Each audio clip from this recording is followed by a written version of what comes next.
এই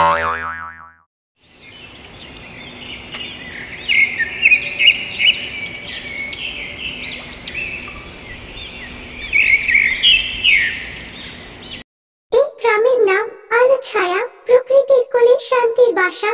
এখানে সবাই একে অপরকে ভালোবাসে, সবার মধ্যে আছে সৌজন্য ও স্নেহের বন্ধন। বাবলু 10 বছরের কিশোর, তার খাটে বসে একটি বই পড়ছে, কিন্তু তার মন বইয়ে নেই। সে ঘরের জানালা দিয়ে বাইরের দিকে তাকিয়ে আছে আর ভাবছে, এই গ্রামটা এত সুন্দর, কিন্তু এখানে সবাই এত ব্যস্ত। আমি গ্রামের বাইরে গিয়ে জানতে চাই কেমন হয় শহরের জীবন।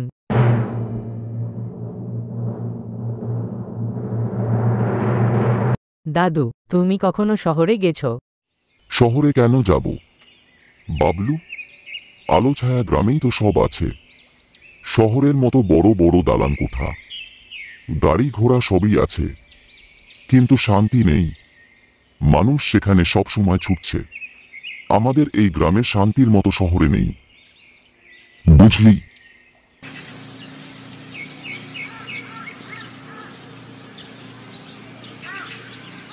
সবাই বসে পড়ো।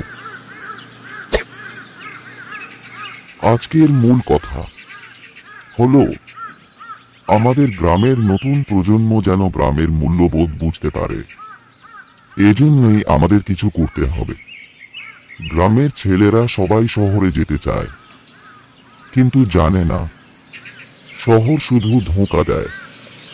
আমাদের গ্রামের সৌন্দর্য ও ভালোবাসার মূল্য তাদের জানাতে হবে।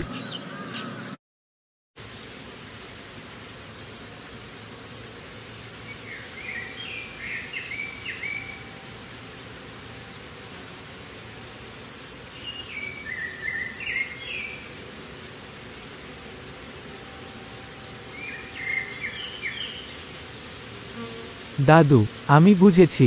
আমি গ্রামের লোকেদের সাথে কথা বলবো। আমরা সবাই মিলে গ্রামের সৌন্দর্যকে রক্ষা করব।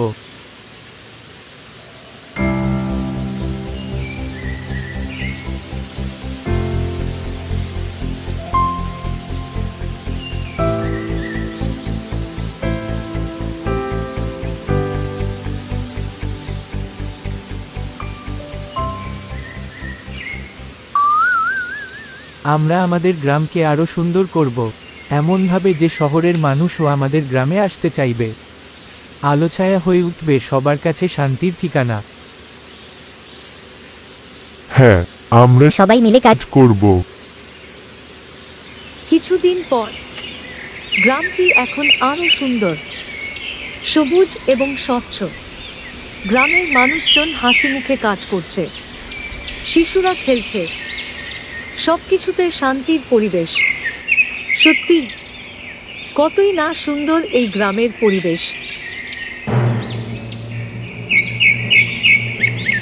বাবলুর মতো সবাই যদি নিজের গ্রামকে ভালোবাসে, তবে গ্রামের চেয়ে সুন্দর আর কিছু হয় না।